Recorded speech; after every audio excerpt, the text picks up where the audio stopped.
So what did we do to connect the unconnected?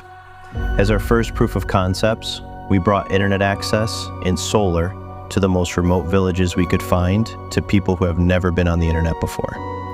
We went to the deepest parts of the island of Zanzibar to test our new way of providing connectivity alongside Mozambique, Kenya, and Tanzania. In Mozambique, we launched the first commercial telecommunications aerostat in Africa. It's at 300 meters above the ground and effectively replaces between 12 and 15 telecommunication towers.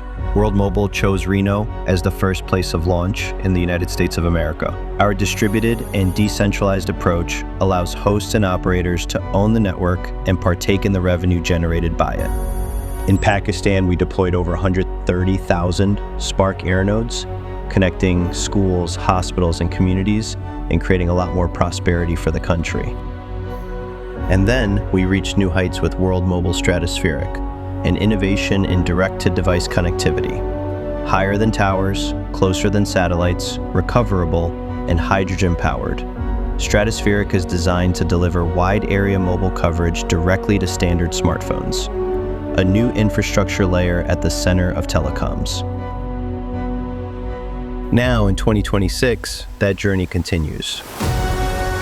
World Mobile is expanding into the Philippines, beginning on the island of Siargao, where businesses and communities are ready for better connectivity. A new commercial AirNode market is opening, the first international AirNode expansion since Pakistan, taking a proven model into a new market with real demand already waiting. EmberNode Operators will have the opportunity to participate in the rollout, support connected businesses, and earn as the network expands across the island. This is more than a new location. It is a new market, a new network, and a new opportunity to take part. The Philippines is here. Meet Frontier,